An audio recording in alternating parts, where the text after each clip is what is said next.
Ibu, Bapak, Saudara-saudari yang terkasih, selamat berjumpa Berkah Dalam. Pada periode Berkah Dalam kali ini adalah perjumpaan kita yang terakhir di Berkah Dalam, karena sebentar lagi dipindahkan untuk ke tempat lain di luar Kevikepan Kedu. Tema kita lanjutkan sebagai penutup adalah tema tentang doa juga. Kita melihat situasi zaman sekarang, masa pandemi, di mana orang harus lockdown. Saya mengartikan kata lockdown, artinya menutup pintu dan mengunci, lock, close the door and lock the key. Lock, kunci. Dan juga kata down, kita harus kneel down. Kneel down artinya berlutut. Jadi kita mengunci pintu dan berlutut, berdoa. Maka pada saat masa pandemi ini sebetulnya adalah latihan kita untuk berdoa. Latihan kita berdoa, di mana kita berjumpa dengan Tuhan dalam kesendirian dengan Tuhan sendiri. Berarti kita bisa melihat bahwa situasi lockdown ini, walaupun kita ada istilahnya itu physical distancing, kita menjauh untuk sementara dengan banyak orang, kita mengkhususkan diri untuk berjumpa dengan Tuhan. Maka kita mengambil dengan kacamata positif situasi zaman sekarang. Jadi situasi di mana kita mau ketemu dengan Tuhan secara intens. Selain itu juga kita bisa melihat dalam lockdown ini itu menjadi suatu kesempatan bagi diri kita untuk memeriksa dalam kehidupan kita. Sudah sejauh mana intim kita dengan Tuhan? Sudah sejauh mana kita berbicara dengan Tuhan?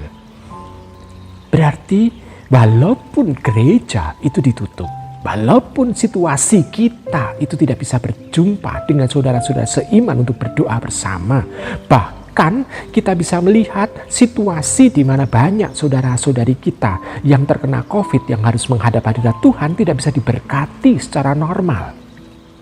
Tetapi bagi diri kita, ini adalah kesempatan untuk selalu dekat dengan Tuhan secara intim. Sekarang, langkah kita, selain kita masuk ke dalam kamar dan kita menutup, kita berdoa kepada Tuhan, apa yang bisa kita lakukan?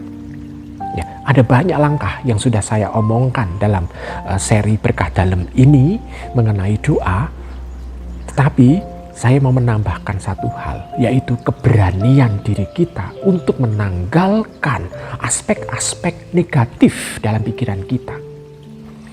Kalau kita berjumpa dengan Tuhan, kita memang kadangkala kalau banyak aspek-aspek negatif, maka keluhan yang akan muncul. Tetapi kalau kita menanggalkan aspek-aspek negatif, kita dengan kacamata positif, kita akan berjumpa dengan Tuhan dan kita akan bisa merasakan kehadiran Tuhan yang menyentuh kita, membuat semua beban dalam kehidupan kita menjadi semakin ringan. Ibu, Bapak, saudara-saudariku yang terkasih dalam Berkah Dalam, kita melihat bahwa kehadiran Tuhan ini sebetulnya mau melegakan kita. Maka mari kita berdoa. Doa, baik kita memang berlutut, kita mau mungkin bersila, mungkin kita juga mau berdiri pada saat itu dalam berdoa.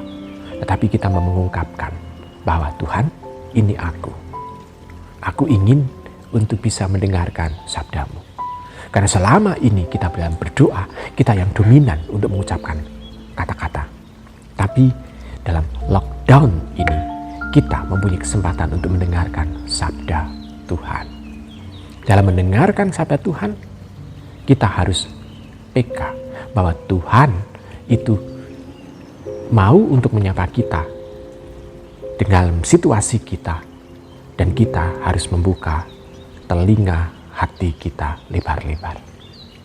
Tuhan tidak mau berbicara dengan kata A sampai Z, tapi Tuhan mau untuk berbicara pada kita melalui bahasa hati, di mana kita ikut merasakan bagaimana kehangatan Tuhan dalam hidup ini. Bagaimana Tuhan itu mau menggerakkan, memberikan inisiatif kepada kita untuk melakukan tindakan-tindakan yang baik selama ini, terutama dalam keluarga kita. Nah, sekarang, langkah berikut, Tuhan itu sebetulnya menginginkan tindakan kita yang positif dalam masa lockdown ini adalah menjaga kesehatan orang lain. Kita mengusahakan dalam kehidupan diri kita ini sebagai orang yang bisa menularkan, punya potensi menularkan pandemi. Maka kita hati-hati untuk istilahnya bertatap muka dengan orang, supaya kita tidak nulari orang lain. Dengan seperti itu, kita akan mencoba untuk memperhatikan raga kita dengan asupan-asupan yang baik dan juga dengan kata-kata yang baik pula dari Tuhan. Saya percaya dan saya yakin bahwa pada masa ini kita akan mampu untuk bisa melakukan yang baik kalau kita senantiasa mencoba untuk membuka telinga hati kita. Selamat merenungkan